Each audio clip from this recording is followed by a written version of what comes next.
యోహాను సువార్త 14వ అధ్యాయం 1వ వచనం.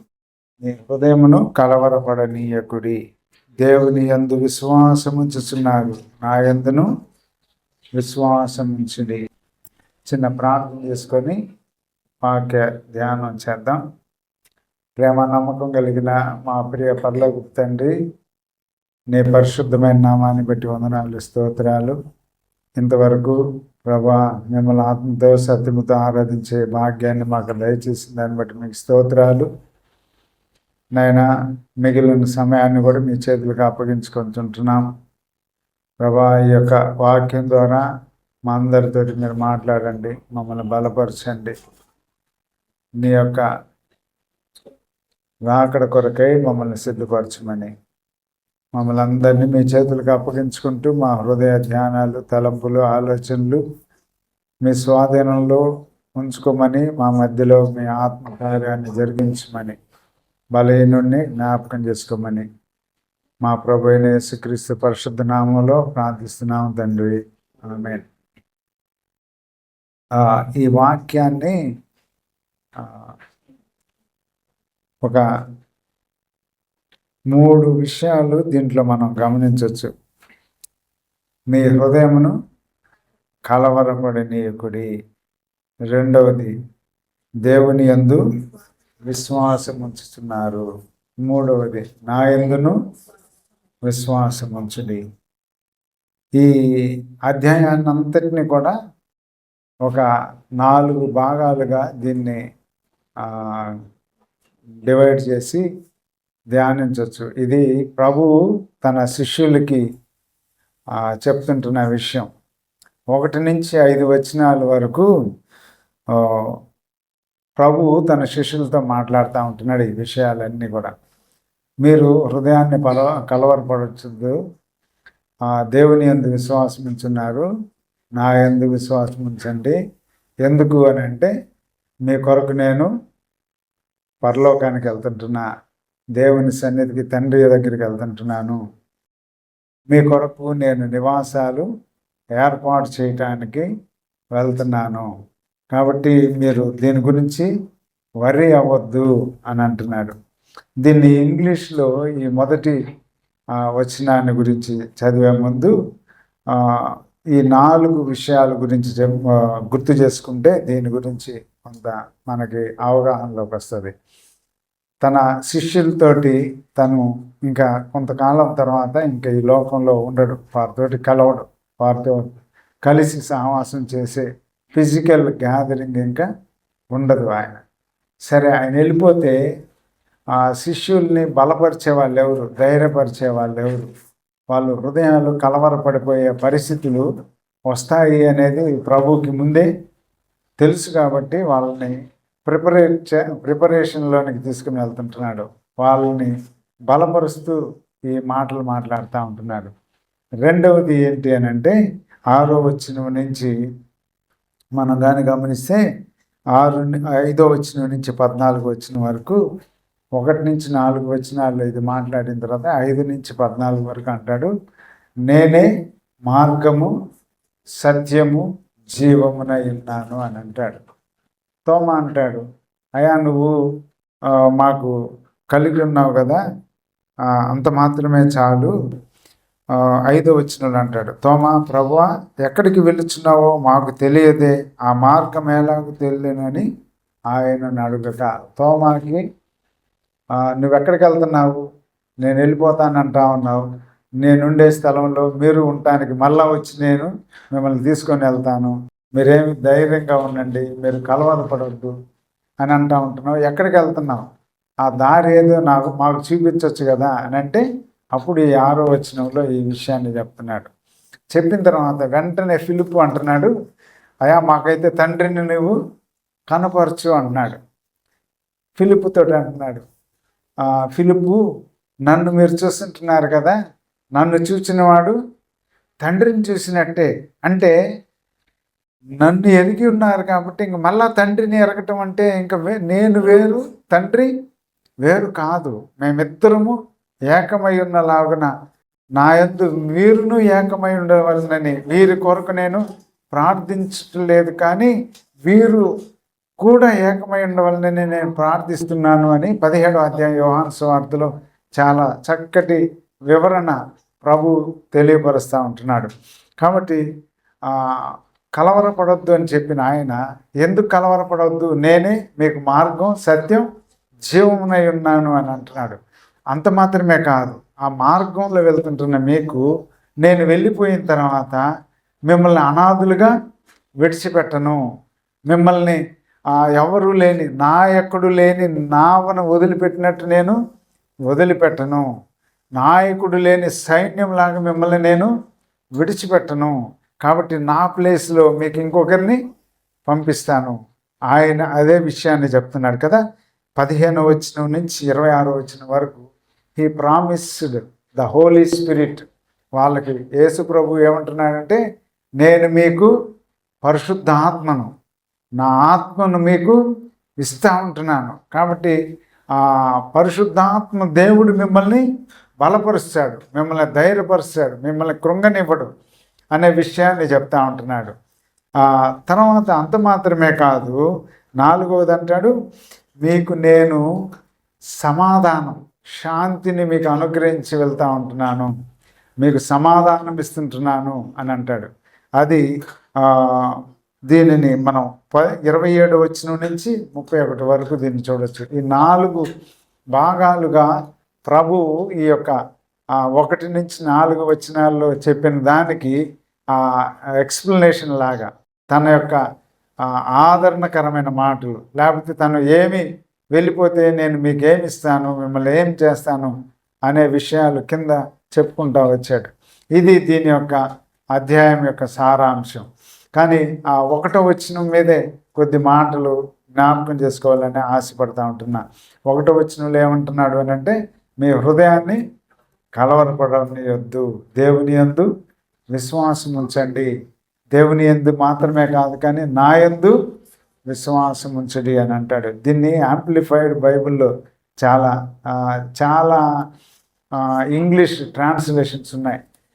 వాటిలన్నిటిలో నుంచి దీనిలో మొత్తాన్ని చూస్తే దీంట్లో చాలా చక్కటి వివరణతో కూడిన ఈ వచనం చూడటం జరిగింది. ఇంగ్లీష్లో ఏమంటాడంటే బైబిల్లో, do not let your heart be troubled.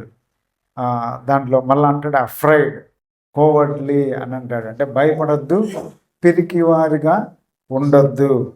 Believe in God and trust in him, have faith, hold on to it, rely on it, keep going on, believe also in me అని దీంట్లో ఇంకా ట్రబుల్డ్ అనేదానికి afraid, కోవర్డ్లీ అని అంటాడు. Believe అనేదానికి confidentially అని అంటాడు. అంటే ఖచ్చితంగా నిర్దిష్టంగా, అంటే ఏ విధమైన సందేహం లేకుండా ఆయన మీద విశ్వాసం ఉంచడం అన్నమాట. అలాంటి విషయాలన్నింటినీ దీన్ని ఆ ట్రాన్స్లేషన్లో మనం చూడొచ్చు. కాబట్టి మొదటి దాన్ని మనం చూస్తే కలవరపడనియొద్దు అనే దాని గురించి మనం కొన్ని మాటలు కానీ చూస్తే, ఇదే యోహాను పత్రికలో 16వ అధ్యాయం 33వ వచనంలో అంటాడు, నా యందు మీకు సమాధానం కలుగునట్లు ఈ మాటలు మీతో చెప్పుచున్నాను, లోకములు మీకు శ్రమ కలుగును, అయినను ధైర్యము తెచ్చుకొనుడి, నేను లోకమును జయించి ఉన్నాను. ఇది నెక్స్ట్ వీళ్ళకి ఏ ట్రబుల్స్ పడుతున్నారో, ఏ ఫియర్ వీళ్ళకి వస్తుందో, ఏ విధమైన పిరిగితనం లాగా వీళ్ళని ఆవరించబోతూ ఉంటుందో, ఆయన వెళ్ళిపోయిన తర్వాత ఆయన పైకి వెళ్ళి ఆయన నివాసాలు మీ కొరకు సిద్ధపరుస్తున్నాను అని చెప్పిన ఆ ప్లానింగ్ అంతా ఆయన ఈ భూమి మీద ఆయన త్యాగమైపోయి వెళ్ళిపోయిన తర్వాత ఏమవుతుందో ఆ పరిస్థితుల్ని వివరిస్తూ ఉంటున్న పరిస్థితుల్లో ఈ విషయాన్ని చెప్తా ఉంటున్నాడు 33వ వచనంలో కదా, లోకములో మీకు శ్రమ కలుగును, అయినను ధైర్యం తెచ్చుకొని ఉండుడి, నేను లోకమును జయించి ఉన్నాను. ఈ రోజుల్లో కూడా ఎక్కువైపోయింది. అంటే మొదటి శతాబ్దపు క్రైస్తవ సంఘ ఆరంభం దినాలు లేవని కాదు, ఇంతకంటే ఎక్కువగా ఉండింది వాళ్ళ పరిస్థితులు. మనకిప్పుడు మీడియా వచ్చి ఎంతో ఎక్కువ జరిగిపోయింది అని అనుకుంటున్నాం, కానీ ఆ కొద్ది మందితోటి ఆ 11 మంది వాళ్ళు ఏం చేశారంట, ఆ పౌలు గారి విషయంలో అంటే అంటారు, వీళ్ళు భూమిని తలక్రిందులు చేయవారు వచ్చున్నారు అని అన్నారు అని అంటే, వాళ్ళ యొక్క శక్తి దేవుడు వారికి అనుగ్రహించిన ఆ హోలీ స్పిరిట్ తోటి వాళ్ళు ఏం చేయగలుగుతున్నారు అని అంటే, ఆ భయపడిన వాళ్ళు కాదు. అపోస్తల కార్యాల్లో తర్వాత ఆ పరిశుద్ధాత్మ దేవుడు వాళ్ళ మీదకి దిగి వచ్చినప్పుడు పేతుర్ని ఎంత బంధిస్తే, నీవు మాట్లాడటానికి వీలు కాదు, నీవు యేసునామం గురించి మీరు తెలియపరచడానికి వీలు కాదు అని దండించి చెరసాలలో వేస్తే, చెరసాలలో నుంచి బయటకు వచ్చిన తర్వాత మళ్ళీ ఏం చేస్తున్నాడు, మరి ఇంకా ఎక్కువగా ధైర్యంగా 4-5 అధ్యాయాల్లో మనం చూస్తాం అపోస్తల కార్యాల్లో, ఇంకా ధైర్యంగా ఆయన చెప్తా ఉంటాడు. కానీ ఆయన ఎలాంటి వాడు అని అంటే, ప్రారంభంలో ప్రభువును అప్పగించినప్పుడు నువ్వు కూడా ఆయనతో పాటు ఉన్నవాడివి కదా అని అంటే భయపడి ఏమంటున్నాడు, పిల్లలతో, ఆడపిల్లలతో, ఆయన ఎవరో నాకు తెలియదు, నువ్వేం చెప్తున్నావు నాకు తెలియదు అని తను తానే శపించుకుంటున్నాడు. అంటే అంత భయపడిపోతూ ఉంటున్నాడు. ఆ సిచ్యువేషన్ని, ప్రభువుకు జరుగుతుంటున్న ఆ యొక్క శిక్ష, ఆ శ్రమలు, ఆ బాధలు, వాటిలన్నిటిని చూస్తూ ఉంటున్నప్పుడు ఆ భయం కలుగుతూ ఉంటుంది. ఇక్కడ అంటున్నాడు, అభయం ఇస్తుంటున్నాడు. భయంలో నుంచి దేవుడు ఏమంటున్నాడంటే, లోకం మిమ్మల్ని శ్రమలు పాలు చేస్తుంది, మిమ్మల్ని హింసిస్తుంది, మిమ్మల్ని అవమానపరుస్తుంది, నిందిస్తుంది, దాని నుంచి మీరేమీ భయపడద్దు, నేను లోకమును జయించి ఉన్నాను, లోకమును జయించిన విశ్వాసము ఆయనదే. అందుకని అంటాడు, శరీరమును ఆత్మను చంపువానికి భయపడుడు కానీ శరీరమును బాధించువానికి మీరు ఎన్నడూను భయపడొద్దు అని అంటాడు. ఈ దినాల్లో ఈరోజు నిన్న అనుకుంటా మన క్రిస్టియన్ గ్రూప్స్లో చూస్తే, ఒక గ్రూప్లో ఏమని మెసేజ్ పెట్టారంటే, ఉద్యోగస్తుల కంట వాళ్ళ యొక్క కులము, వారి యొక్క మతం గురించి అడుగుతున్నారంట, జీతం వేయటానికి వాటి గురించి. అంటే దాని గురించి భయాందోళన పడుతూ ఉంటున్నారు. నా నామము నిమిత్తం మత్తయి సువార్తలో కదా, ధన్యతల్లో అంటాడు కొండ మీద ప్రసంగంలో, నా నామం నిమిత్తం మీరు ఎల్లప్పుడూ చెడ్డ మాటలెల్లా పలుకున్నప్పుడు మీరు సంతోషించి ఆనందించుడి, మీ ఫలము పరలోకమందు అధికమగును అని అంటాడు. మిమ్మల్ని హింసించి, మిమ్మల్ని నిందించి, మీ మీద చెడ్డ మాటలెల్లా పలుకున్నప్పుడు మీరు ధన్యులు అని అంటున్నాడు. కాబట్టి మన గురించి లోకం ఏం ప్రేమగా ఉండదు. లోకం ప్రేమగా ఉందనంటే మన విశ్వాసము అలా ఉందో లేదో మనకు ఒక పెద్ద ప్రశ్నే. మనం విశ్వాసంలో జీవిస్తుంటున్నామా లేదా అనేది ఒక ప్రశ్నే. దాని తర్వాత మనకి శ్రమ, బాధ, అవమానం కలగట్లేదు విశ్వాసులంగా మనకి అనంటే, అది మన విశ్వాసంలో దేవుళ్ళు ఉన్నామో లేదో అనేది ఆయనకు కూడా ఒక ప్రశ్నే. అందుకనే హృదయాన్ని కలవరపడనీయొద్దు. ఇలాంటివన్నీ వస్తాయి, ఇలాంటి శ్రమలు, బాధలు, అవమానాలు వస్తాయి.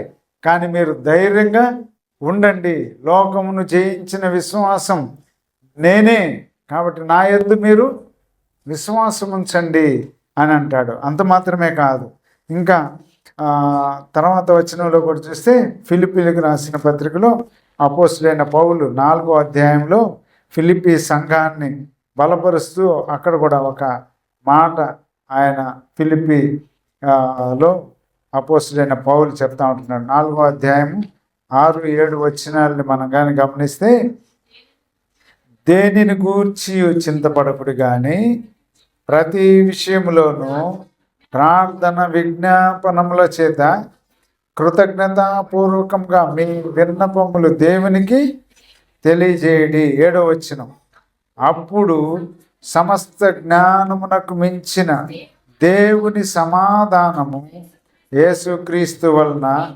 మీ హృదయములకును మీ తలంపులకును కావలియుండును. ఫిలిప్పీ విశ్వాసులారా, మీతోటి నేను చెప్తా ఉంటున్నా, మీరు దేనిని గూర్చి చింత పడవద్దు. ప్రతి విషయంలో ప్రార్థన విజ్ఞాపనముల చేత కృతజ్ఞతాపూర్వకంగా మీ విన్నపములు దేవునికి తెలియచేయడి. మనం అనేక సార్లు చింతిస్తూ ఉంటున్నాం. చింతించకుండా ఉండే వ్యక్తి ఎవరు లేరు, లోకంలో లేరు, విశ్వాసులు కూడా లేరు.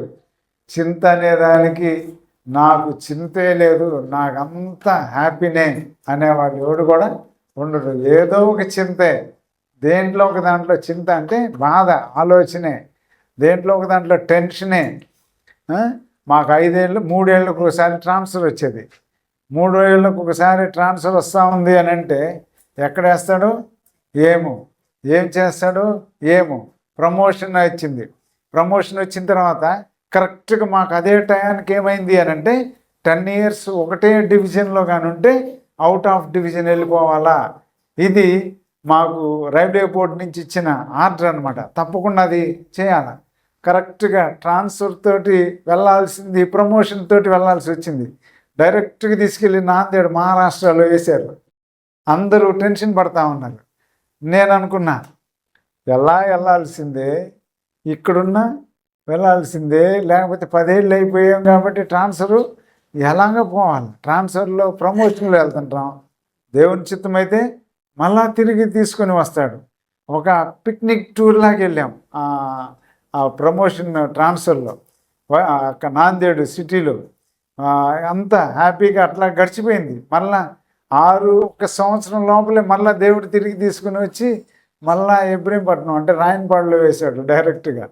అట్లా ఎందుకు చెప్తున్నానంటే 3 ఇయర్స్కి ఒకసారి మాకు ట్రాన్స్ఫర్స్. లేకపోతే ప్రతి గవర్నమెంట్ ఎంప్లాయీకి ఒక టెన్యూర్ అయిపోయిన తర్వాత ట్రాన్స్ఫర్స్ ఉంటాయి. దాని గురించి ఒక చింత, లేకపోతే మన పిల్లల గురించి ఒక చింత, లేకపోతే పిల్లల భవిష్యత్తు గురించి ఒక చింత. ప్రతి దాంట్లో మనకు చింతే. ఇప్పుడు మాకు ఆ చింతలు మాకు కూడా ఉన్నాయి. ఆ చింతలని గురించి ప్రభు ఏమంటున్నాడంటే, ఈ అపోస్తలుడైన పౌలు ఫిలిప్పీ విశ్వాసులతో అంటున్నాడు, దేనిని గూర్చి చింతించకుడు కానీ ప్రతి విషయంలోనూ ప్రార్థన విజ్ఞాపనల చేత మీరు మీ యొక్క విన్నపాలు ఎవరికి తెలియజేయాలంట? దేవునికి తెలియజేయాలి. మనం అనేక సార్లు మన చింతను, మన బాధ, మన వాటిలన్నిటిని ఎవరికి తెలియజేస్తామంటే, మనకి ఎవరన్నా సాల్వ్ చేస్తారు అని అంటే మన అధికారులకో లేకపోతే మన రిలేషన్స్కో వాళ్ళకి చేస్తామంటే మన యొక్క ఎవరిని అప్రోచ్ అవ్వాలో ఆ అప్రోచ్ అయ్యే దాన్ని మనం ఏం చేస్తామంటే పక్కకి వెళ్ళిపోతా ఉంటున్నాం. దేవుడు అంటున్నాడు, వాటిలన్నింటినీ తీసుకొని వచ్చి నా మీద వేయండి, నాకు చేయండి మీరు ప్రార్థన. అప్పుడు మీకు చేస్తే మీకేం కలుగుతుంది అంటున్నాడు? సమస్త జ్ఞానమునకు మించిన దేవుని సమాధానము యేసుక్రీస్తు వలన మీ హృదయములకును మీ తలంపులకును కావలి ఉండును. మన హృదయాలకి మన తలంపులకి కావలి ఉంటాడు. కాబట్టి మన హృదయాల్ని కలవరపడనీయనక్కర్లేదు. మన ఆత్మీయ జీవితంలో మనకి డెస్టినేషన్ ఒకటి ఉంది.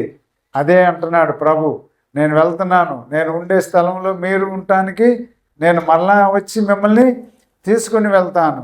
నేనుండే ఆ స్థలంలో మీరందరూ ఉండులాగిన మీ కొరకు నేను నివాసాలు ఏర్పాటు చేయడానికి వెళ్తుంటున్నాను. 2025 సంవత్సరాలు పూర్తి అయిపోయింది.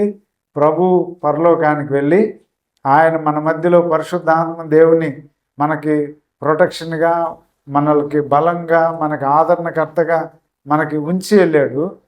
ఇన్ని సంవత్సరాలు ఆయన జగత్తు పునాది వేయబడక ముందు నుంచే మనల్ని ఏర్పాటు చేసుకున్న మనందరి కొరకు ఆయన నివాసాలు ఏర్పాటు చేస్తున్నాడంటే ఆ పట్టణం ఎలాగుంటుందో ఇక దాన్ని మనం వర్ణించలేం. మన జ్ఞానానికి మన ఊహలకి అందదు. ప్రకటన గ్రంథకర్త దానిలో రాశాడు, కానీ అసలు దాన్ని ఏమంటారు, ఇండైరెక్ట్గా ఆ వచనాలని వాటిని చూచి ఇంత గొప్ప రాజ్యం అది, ఇంత గొప్ప పరలోకం అది, దాంట్లో బంగారం ఎట్లా ఉంటుందంట, కింద రోడ్డులాగా ఉంటుంది అని అంటాడు. వీటిలన్నిటినీ చూస్తామంటే ఆ వెలుగు, ప్రభు గొర్రెపిల్ల వంటి వెలుగు ఆయన ప్రకాశిస్తూ ఉంటే ఇంకా అసలు యుగాలు సమయం ఎలా గడిచిపోద్దో తెలియని గొప్ప దాంట్లోనికి మనల్ని ప్రిపరేషన్లోనికి తీసుకుని వెళ్ళడానికి భూమి మీద మనల్ని విడిచిపెట్టి మనకు ధైర్యం అనుగ్రహిస్తూ ఉంటున్నాడు. అంత మాత్రమే కాదు, 94వ కీర్తనలో ఇంకొక మాట కూడా మనం చూస్తే 19వ వచనాన్ని 22వ వచనాన్ని మనం చూస్తే 94వ కీర్తనలో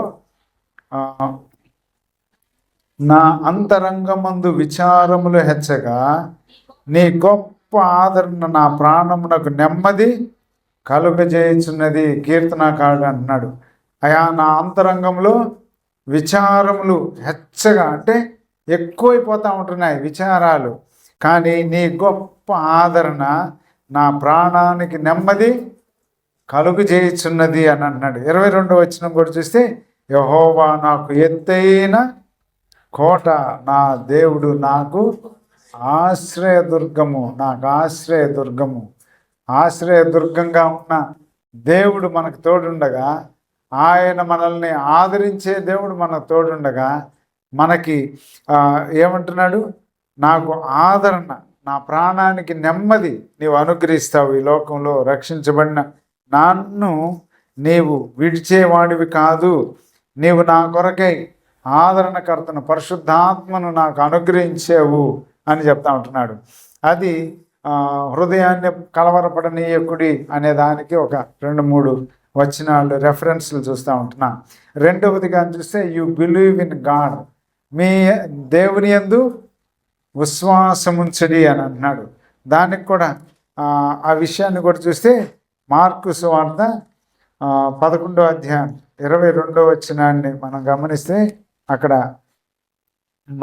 మార్కు సువార్త 11:22లో అంటున్నాడు, యేసు ప్రభు అందుకు యేసు వారితో ఇట్లా, నేను మీరు దేవుని యందు విశ్వాసముంచుడి, మీరు దేవుని యందు విశ్వాసముంచుడి. పైన విషయాలు మనం చూస్తూ ఉంటున్నాం. ప్రొద్దున వారు మార్గం పోతుండగా ఆ అంజూరపు చెట్టు వేళ్ళు మొదలుకొని ఎండి ఉండుట చూచిరి. దానికి ముందు కదా 12వ వచనం నుంచి చూస్తే, ఆయన ఆకలి కొని ఆయన ఏం చేస్తున్నాడు, దూరం నుంచి చూసి దాంట్లో ఏమన్నా పండ్లు ఉంటాయేమో, అంజూరపు పండ్లు తిందాము అని వెతికితే దాంట్లో ఏమున్నాయంట, ఆకులు తప్ప ఒక్క పండు కూడా లేదు.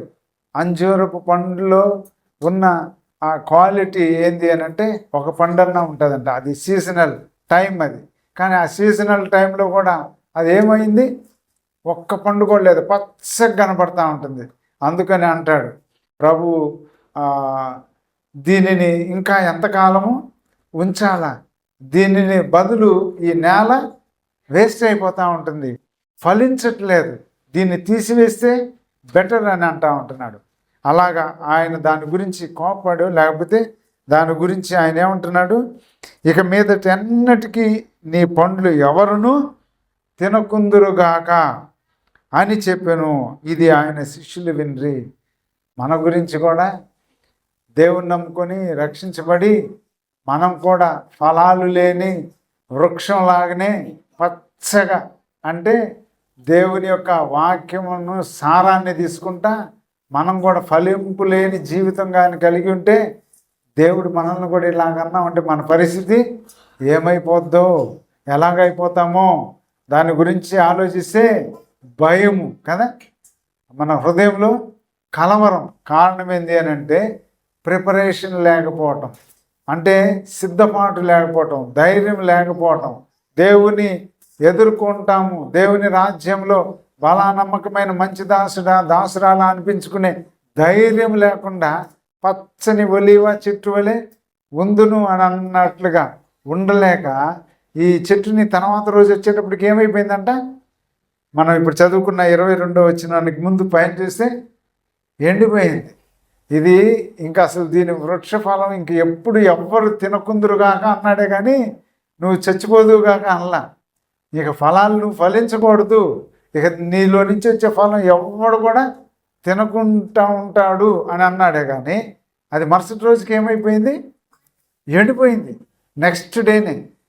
ఇది మనం యోనా గ్రంథంలో కూడా చూస్తాం కదా, యోనాకి బట్టనెత్తితోటి ఎండిపోయి ఆ వేడితోటి అల్లాడిపోతూ ఉంటే ఒక్క టైంలోనే వెంటనే సొర చెట్టు మొలిచి చక్కగా పచ్చగా ఉండింది.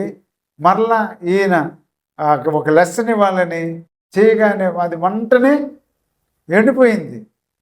అంటే హవర్స్లోనే ఆ పనులన్నీ జరిగిపోయాయి. అలానే ఇక్కడ కూడా ఏం జరిగింది, వెంటనే కొంత టైంలోనే ఆయన ఫలింపకుండా ఉంటావు, నీ పండు ఎవరు తినకుండా ఉంటారు అని అంటే చచ్చిపోయింది, అది ఎండిపోయింది. కాబట్టి అక్కడ అంటున్నాడు, అందుకు యేసు వారితో ఇట్లా, మీరు దేవుని యందు విశ్వాసముంచుడి. కాబట్టి జాగ్రత్త. మన జీవితంలో మనల్ని కూడా హెచ్చరించే పరిస్థితి ఏంటి అని అంటే, ఫలింపు లేకుండా ఉండడం కాదు, విశ్వాసం ఉంచండి. ఎందుకు విశ్వాసం ఉంచాలా? మనం ఫలించి అభివృద్ధి చెందటానికి. 14వ అధ్యాయం నుంచి 15వ అధ్యాయంకి వెళ్ళగానే 15వ అధ్యాయంలో ఒక అమూల్యమైన ఆయన విషయాలు చెప్తా ఉంటాడు, ద్రాక్ష తీగ గురించి యోహాను సువార్తలో. కాబట్టి ఇక్కడ మనం చూసినట్లయితే దేవుని యందు విశ్వాసముంచుడి, విశ్వాసముంచుడి అని అంటున్నాడు.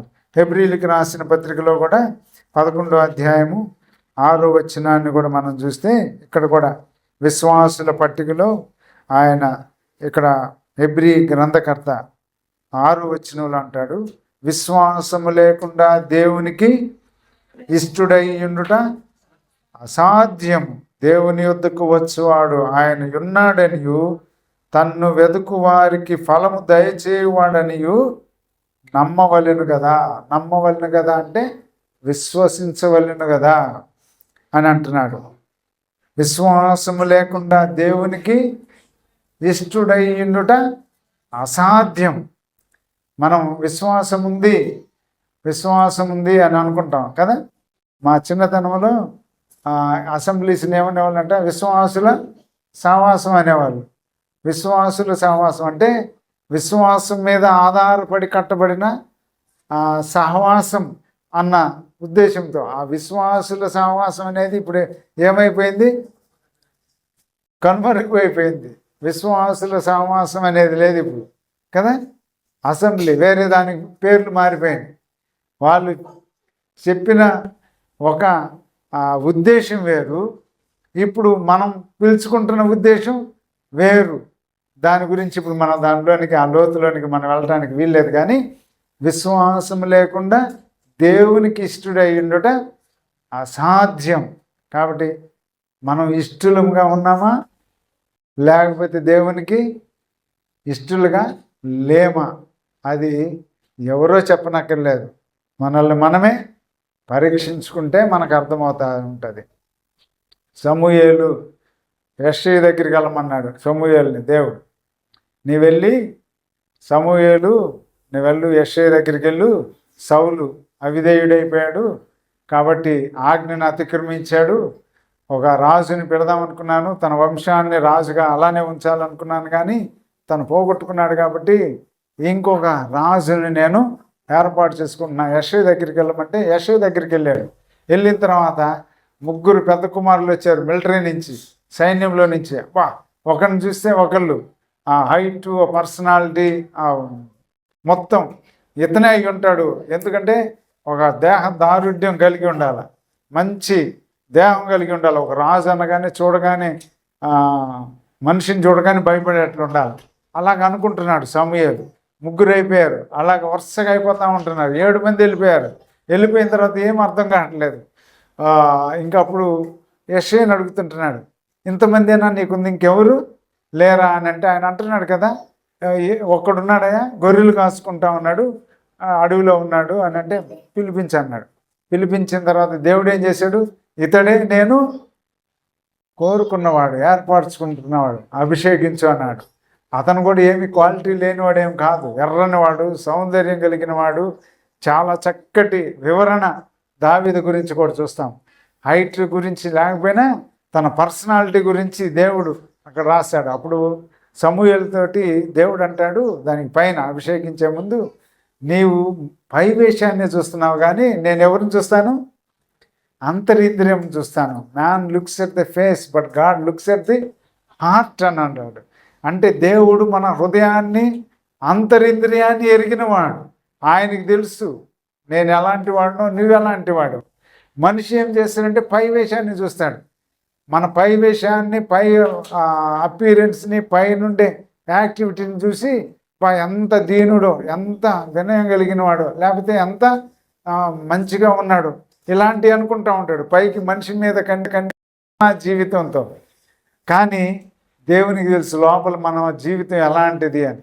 కాబట్టి ఇక్కడ అంటున్నాడు, ఏమన్నాడు 6వ వచనంలో, దేవునికి ఇష్టడై ఉండుట అసాధ్యము విశ్వాసం లేకుండా.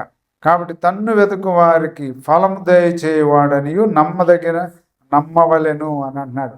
కాబట్టి విశ్వాసం, దేవుని యందు విశ్వాసముంచుడి అని అంటున్నాడు. రోమా 4:3 వచనాన్ని కూడా ఒక్క వచనాన్ని చదువుకుందాం. టైం అయిపోయింది. రోమా 4:3 వచనం. లేఖనమేమి చెప్పుచున్నది? అబ్రహాము దేవుని నమ్మెను, అది అతనికి నీతిగా ఎంచబడెను. అబ్రహాము దేవుని నమ్మెను, అది అతనికి నీతిగా ఎంచబడెను. విశ్వాసం, దేవుని యందు విశ్వాసముంచుడి. దేవుని యందు అబ్రహాము విశ్వాసం ఉంచాడు. ఎరుగకయే తను ఎక్కడికి వెళ్ళవాలని ఎరుగకయే తన ఊరు అనే పట్టణంలో నుంచి గొప్ప కర్మాగారం అది అయింది. మామూలు బిజినెస్ మ్యాన్ కాదు, ఆయన గొప్ప బిజినెస్ చేస్తున్నాడు. ఐడియల్ బిజినెస్, విగ్రహాల తయారీ కేంద్రం అయింది.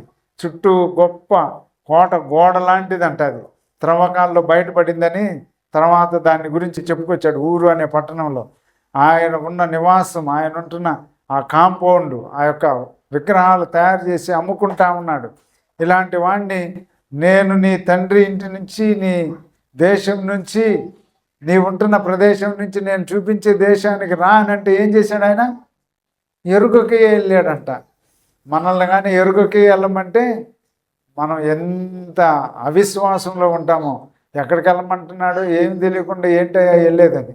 ఆయన అబ్రహాము ప్రయాణం చేసిన రూట్ చూస్తే ఆయన ఉంటున్న ఊరు అనే పట్టణాన్ని నుంచి డైరెక్ట్గా ఆ పాలస్తీనాకి, ఆ దేశానికి వెళ్ళాలంటే షార్ట్ రూట్లో వెళ్ళాలంటే ఎడారి, అది భయంకరమైన ఎడారి. అట్నుంచి వెళ్ళడానికి ఇంపాసిబుల్. కానీ ఆయన ఎలాగ వెళ్ళాడంట? పైకి వెళ్ళి పైనుంచి మళ్ళా కిందకి వచ్చాడు. ఆ రూట్ని ఎంత జర్నీ చేశాడో అంటే అంత జర్నీలో దేవుని ఎక్కడ కూడా అవిశ్వాసం చూపించిన వాడు కాదు. విశ్వాసం, అందుకనే విశ్వాసులకు తండ్రి అని చెప్తా ఉంటాడు. కాబట్టి దేవుని నమ్మటం, దేవుని యందు విశ్వాసం ఉంచటం. మూడవదిగా మనం చూద్దాం. ఇంకా చాలా వచనాలు ఉన్నాయి కానీ క్లుప్తంగా ఈ విషయాన్ని ముగించుకుందాం. Believe in me as well, నా యందు కూడా మీరు విశ్వాసం ఉంచండి. తండ్రి యందు విశ్వాసం ఉంచుతున్నారు, నా యందు విశ్వాసం ఉంచండి. ఎందుకు ఆయన యందు విశ్వాసం ఉంచాలా? తండ్రి మీదే విశ్వాసం ఉంచితే తండ్రి దగ్గరికి వెళ్ళాలి అని అంటే, దేవుని రాజ్యంలోనికి వెళ్ళాలి అంటే, నిత్య రాజ్యం చేరాలి అని అంటే 6వ వచనమే కీవర్డ్స్. దీంట్లో ఏమంటాడు? నేనే మార్గము సత్యము జీవమునై ఉన్నాను, నా ద్వారానే తప్ప ఎవ్వరు కూడా తండ్రి యొద్దకు వెళ్ళడు. తండ్రి యొద్ద మీరు విశ్వాసం ఉంచినా ఎవరు రూట్ మ్యాప్ నేనే. నాలో మీరు విశ్వాసం ఉంచితేనే ఆ మార్గంలోకి వెళ్తారు. నాలో నుంచి మీరు వెళ్ళి తండ్రిని చేరాల్సిందే కానీ నేను లేకుండా మీరు తండ్రి దగ్గరికి వెళ్ళటానికి లేదు. అంటే నేను లేకుండా పరలోకానికి మీరు ప్రవేశించడానికి వీలు లేదు. రూట్ మ్యాప్ ఎవరు అని అంటే క్రైస్ట్ సెంటర్డ్ మినిస్ట్రీ అనేది ఎందుకు అని అంటే క్రీస్తు కేంద్రీకృత సహవాసం, దేవుని సంఘాలు. ఎందుకు అలా ఉండాలి అని అంటే క్రీస్తు లేని సంఘం, క్రీస్తు చూపించని మార్గం, ఇంకా వేరే మార్గము వెళ్ళదు పరలోకానికి. కాబట్టి దీనికి చాలా వచనాలు ఉన్నాయి. అపోస్తుల కార్యాలు ఒక వచనం చూద్దాం. 16వ అధ్యాయం 31వ వచనం. అపోస్తుల కార్యాలు 16వ అధ్యాయం 31వ వచనాన్ని చదువుకుందాం. అందుకు వారు, ప్రభు అయిన యేసునందు విశ్వాసం ఉంచుము, అప్పుడు నీవును నీ ఇంటి వారును రక్షణ పొందుదురని చెప్పి అతనికి బాప్తిస్మం ఇచ్చిరి. అతని ఇంటి వారందరూ రక్షించబడేవారు ఆ గడియలోనే అని మనం చూస్తాం. ఇది ఎవరి గురించి? మనం చూస్తే శతాధిపతి గురించి కదా, చెరసాల నాయకుడు గురించి. ఆయన అంటున్నాడు, ప్రభు అయిన యేసునందు విశ్వాసం ఉంచుము, అప్పుడు నీవును నీ ఇంటి వారును రక్షించబడదురు అని అంటున్నాడు. ప్రభు అయిన యేసునందు విశ్వాసం ఉంచాల. ప్రభువులో విశ్వాసం లేకపోతే, ప్రభువునందు విశ్వసించకపోతే, ప్రభువుని ఎరుగకపోతే ప్రభు మార్గంలోనికి రాకపోతే ఏమైపోతామంట? రక్షణ ఉండదు, పరలోకానికి చేరము, పరలోకానికి వెళ్ళము అని గుర్తు చేసుకోవాలి. కాబట్టి ఈ మధ్యాహ్న కాల సమయంలో దేవుడు ప్రభు భూమి మీద ఉన్నప్పుడు శిష్యులతోటి ఆయన ఇస్తుంటున్న కంఫర్ట్నెస్ ఏంటి అని అంటే, నేను వెళ్ళిపోతున్నా, మీరు హృదయాన్ని కలవరపడనీయొద్దు, దేవుల్లో విశ్వాసం ఉంచండి, నా యందు విశ్వాసం ఉంచండి, మీకు ఒక నివాసాలు ఏర్పాటు చేయడానికి వెళ్తుంటున్నాను, నేను వెళ్ళిన తర్వాత ఏ మార్గంలో వెళ్తుంటున్నానో మీరు అదే మార్గంలో వస్తారు, అంతలోపల మీకు నేనేం చేస్తున్నాను అని అంటే, మీ కొరకు ఆదరణకర్తను మీకు అనుగ్రహిస్తుంటున్నాను, ఆదరణకర్త మీకు సమాధానాన్ని ఇస్తాడు, పీస్ ఇస్తాడు, నేనిచ్చే సమాధానం ఇస్తాడు, కాబట్టి మీరేమి కలవరపడొద్దు అని అన్నాడు. కాబట్టి ఈ ఉదయకాల సమయంలో ప్రభు మనల్ని రక్షించిన మనకి దేవుడిచ్చిన గొప్ప ఆధిక్యత. ఒక్కొక్కసారి ఈ మధ్యకాలంలో ప్రశ్నించుకుంటా ఉంటే దాన్ని ఏమంటారు, ఎట్లా ఉంటుందో ఏమో ఈ లోకాన్ని విడిస్తే ఏమైపోతాము, లేకపోతే వెళ్తా ఉంటుండగానే ఎంతోమంది మన ముందు వెళ్ళిపోతూ ఉంటున్నారు. ఆ వెళ్ళిపోతూ ఉంటున్న వాళ్ళలో మనం కూడా ఒకరు అలాగా ఈ లోకంలో మనం కళ్ళు మూస్తే లోపల ఆత్మీయ కళ్ళు తెరిచే లోపల ప్రభు దగ్గర ఎలా ఉంటుంది అనే విషయాన్ని గుర్తు చేసుకుంటా ఉంటే ఒక పాట గుర్తొచ్చింది నాకు. ఆ పాటలోని ఒక చరణం పాడుకొని ముగించుకుందాం. అది మనందరికీ వచ్చిన పాటే. మన దాంట్లో పాటల సంఖ్య నేను చూడలేదు. ఓ మానవుండా నీ గతి ఏమవునో తెలియనా, ఏమేమి చేయుచుంటివో తప్పించుకుందువా అని దాంట్లో అన్ని మంచి చరణాలే ఉన్నాయి. 840 దాంట్లో గ్రంథాలు విప్పబడగా ఆ చరణం పాడుకుందాం. గ్రంథాలు విప్పబడగా గ్రంథాలలో వారి, గ్రంథాలు విప్పబడగా గ్రంథాలలో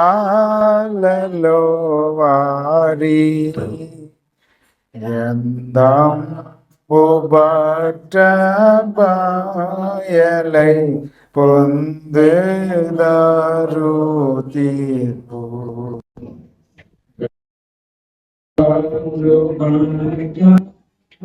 దేవుడు తెరచును,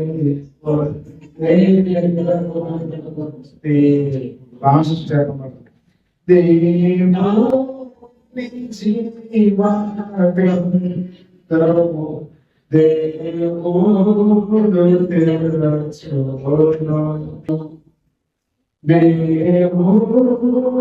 జీవ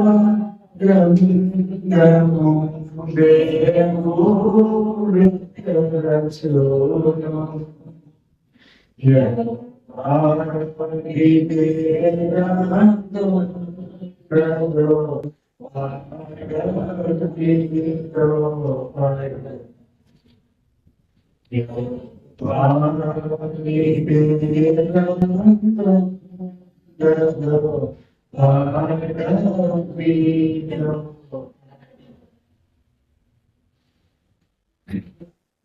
ఈ మాట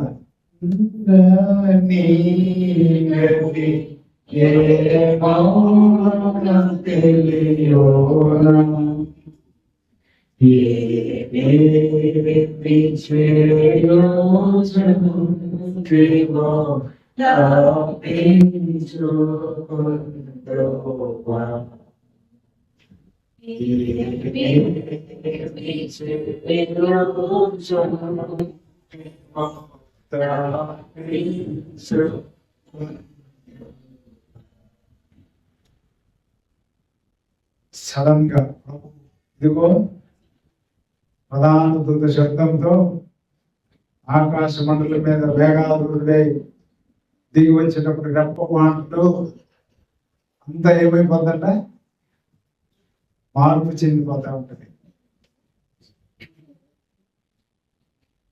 ఇలానే కూర్చొని ఉంటాం అనుకుందాం, ప్రభు ఇప్పుడే వచ్చాడు అని అనుకుందాం.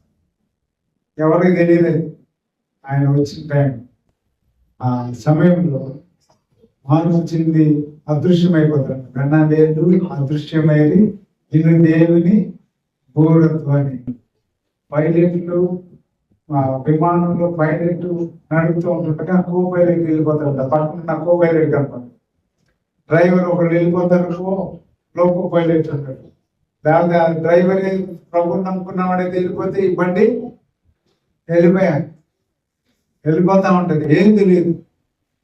నేరుగా వెళ్ళిపోయి మా ఆవిడ కనపడలేదయ్యా, మా భర్త కనపడలేదయ్యా అని పోలీస్ స్టేషన్కి వెళ్తారంట. పోలీస్ స్టేషన్లో అక్కడ ఉండే పోలీస్ ఆఫీసర్ అంటారంట, మా ఆవిడ కనపడలేదు, నేను ఎవరికి చెప్పాలని. అంటే ఆ సిచ్యువేషన్ ఎలా ఉంటుంది, ఆ టైం అనేది భూమి మీద ప్రభు వచ్చిన తర్వాత ఆయన నమ్మిన పిల్లలు ఆకర్షించబడి వెళ్ళిపోతారు, మార్పు చెంది. ఏం అర్థం కాదు. ఈ బాడీ ఏమి ఇక్కడ ఉండదు, క్షయమైపోయి ఈ బాడీ అక్షయతం ధరించుకొని వెళ్ళిపోద్ది, అమర్త్యతులకి వెళ్ళిపోద్ది. మిస్సింగ్, ఎవరికి మిస్సింగ్ అని ఏం పేరుస్తారు, ఎవరికి ఇవ్వగలరు, ఏం చేయగలరు. అందులో కొల్లలో భూమి భయంకరమైన దినాలు రాబోతా ఉంటున్నాయి. ఇలాంటి పరిస్థితులు ఈ ప్రకటన గ్రంథం 20వ అధ్యాయంలో నుంచి ఈ వచనాలు మాట రచయిత రాసిన ఇవి మనకు మోషే అంటున్నాడు, ఇజ్రాయేలీని తీసుకొచ్చావు, అరణ్యంలో తీసుకుని వచ్చావు, వీళ్ళు అవిధేయత చూపిస్తున్నారని వీళ్ళందరినీ నాశనం చేస్తానంటావు. వీరందరినీ నాశనం చేస్తే లోకం ఏమంటుంది? ఆయన తన ప్రజలను తీసుకుని వచ్చాడు, వాళ్ళందరినీ తీసుకొచ్చి అరణ్యంలో కాల్చివేసేసాడు, వాళ్ళందరినీ కనుమరుగు చేసేసాడు. ఇశ్రాయేలు జనాంగం ఇక భూమి మీద లేకుండా దేవుడు వాళ్ళని నాశనం చేసేసాడు అని అంటే, లోకం నీ పిల్లల్ని నీ ప్రజల్ని నీవు అలా చేస్తే ఏమైపోతుంది, ఏమనుకుంటారు? వాళ్ళని ఎవ్వరిని నువ్వు ఏం చేయడానికి వీల్లేదు. నన్ను తీసుకొని నన్ను నడిపించడానికి నన్ను తీసుకుని వచ్చావు, వాళ్ళని తీసుకుని వచ్చాను కాబట్టి తీసుకుని వస్తా ఉంటే అవిధేయత చూపిస్తే వాళ్ళని శిక్షించి సరి చేయాల్సిందే కానీ వాళ్ళని పూర్తిగా నాశనం చేయడానికి లేదు. వాళ్ళని నాశనం చేయొద్దు. కావాలంటే నా పేరు నీ జీవ గ్రంథంలో నుంచి, నీ గ్రంథంలో నుంచి నా పేరున్నా తీసేయి, కానీ వారిని చేయడానికి వీల్లేదు అని అడ్డుపడ్డాడు. అది జరగని పని. వారిని శిక్షించి వారిని సరిచేసేదే కానీ మోషేని జీవ గ్రంథంలో నుంచి తన పేరు తీసివేసిన దాఖలాలు లేవు. అది మనం చివరిలో చూస్తాం కదా, ఆయన కొండ మీద ఆయన రూపాంతర భాగంలో కదా మోషే ఏలియానే కదా కనపడతారు. దాని తర్వాత చివరిలో మనం చూస్తాం ఒక ఇద్దరు మళ్ళా వస్తారు. ఇవన్నింటినీ మనం గమనిస్తూ ఉంటే ప్రభు మన హృదయాన్ని కలవపడనీయొద్దు అంటున్నాడు. ఈ భయంకరమైన దినాల్లో రకరకాల ఈ సోషల్ మీడియా ఇవన్నీ వచ్చేసి ఏం చేస్తున్నాయంటే విశ్వాసుల్ని భయాందోళనకి తీసుకెళ్ళడానికి చేస్తూ ఉంటున్నాయి. ఏమి భయపడాల్సిన అవసరం లేదు. మనకి ఆహారం పొదువైనా లేకపోయినా ఏది ఏమైనా దేవుడు ఆయన ఏమంటున్నాడు, నేను లోకాన్ని చేయించి ఉన్నాను. కాబట్టి లోకంలో వచ్చే శ్రమ లేకుండా మనకి ప్రాణహాని కలుగుతుంది అనే దాని గురించి మనం భయపడక్కర్లేదు, కానీ అలానే ఉండాలి అన్నాడు. ఒక్కటి చెప్పేసి నేను ముగిస్తాను, ఎందుకు అది కూడా గుర్తొస్తా ఉంది.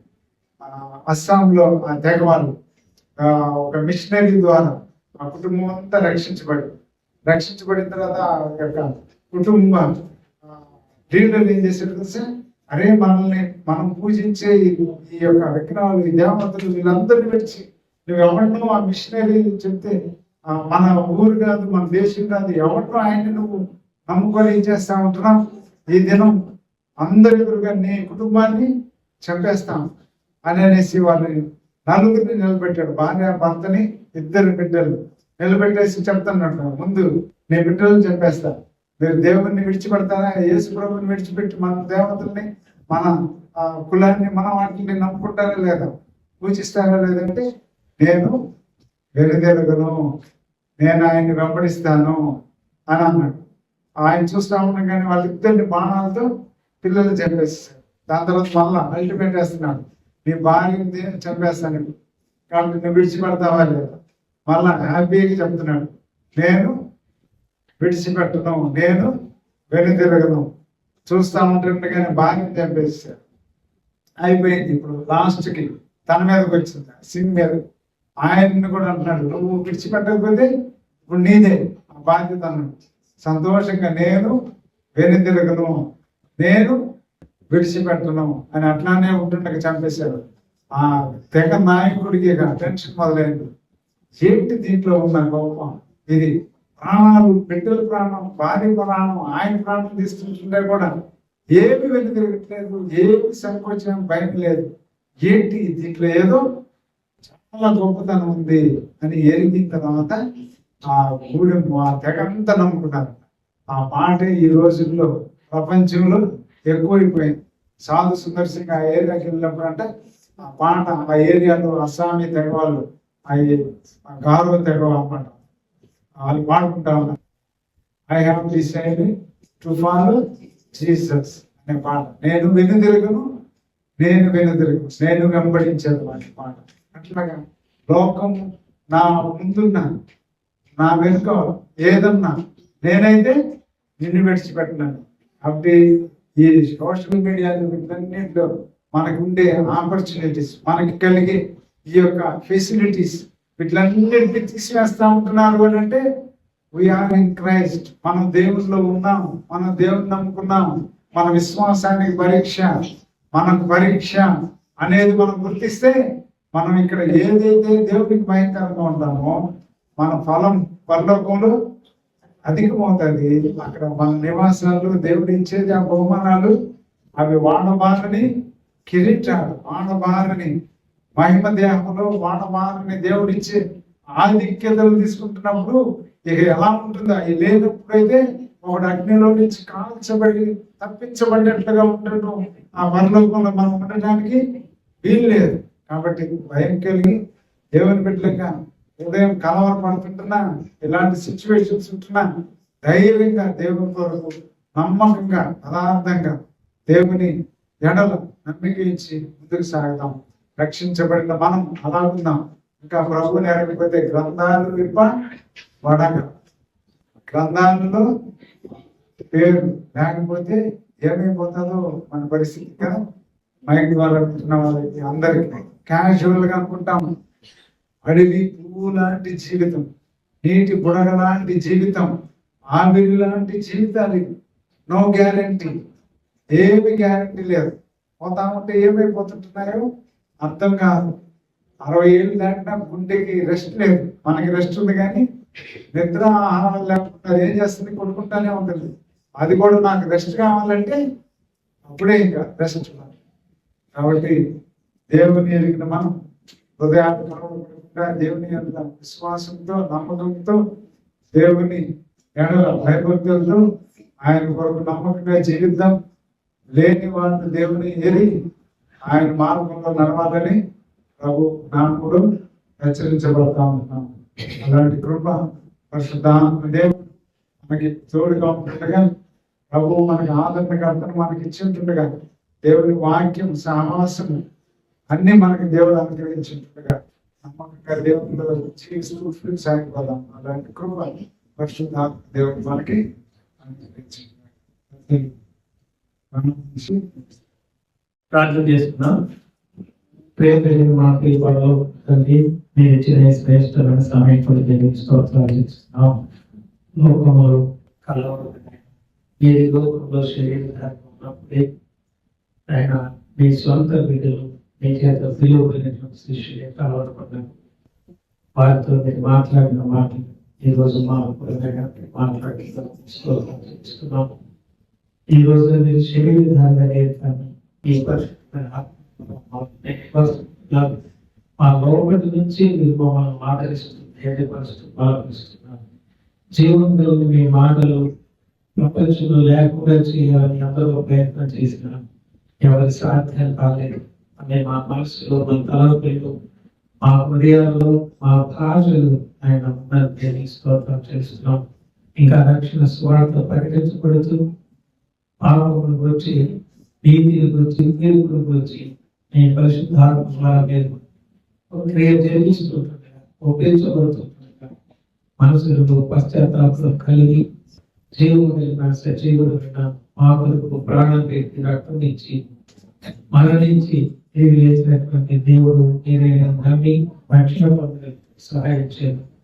తాత్కాలికంగా ఉండేటువంటి కష్టాలు, సుఖాలు, ఇబ్బందులు ఉన్నాయి, శోధనలు నేను ఓడిపోతాను. మీరు బలమైనటువంటి సాక్షులుగా వ్యక్తగలుగుతాను. మీ కృపను మా పట్ల విస్తరించమని ఆయా స్థానిక ప్రకటనలు జ్ఞాపకం చేసుకుని ప్రయాణంలో క్షేమతో నడిపించమని, చేదోచిన ప్రతి ఒక్కరిని వారి కుటుంబాలు విశేషించమని, రక్షించమని, ఇదిగో పారిపోతున్న బిడ్డలు కావచ్చు మీ జ్ఞానం విస్తరించమని, మీ భద్రత, మీ కాపుదలను, మీ తీవ్రను మాకు అనుగ్రహించమని, మా బిడ్డలు పరిశీలించమని, ఇతర దేశాల్లో చదువు రీత్యా, విద్య రీత్యా, ఉద్యోగ రీత్యా బిడ్డలు జ్ఞాపకం చేస్తున్నాను. ఎంతవరకు మమ్మల్ని నడిపించడం స్తోత్రాలు చేస్తూ మరి యొక్క సారి పెరిగిన ఆరోగ్యంతో, దీవెనలతో మేము చూసుకొని స్థుతించే కార్యక్రమం దయచేయండి.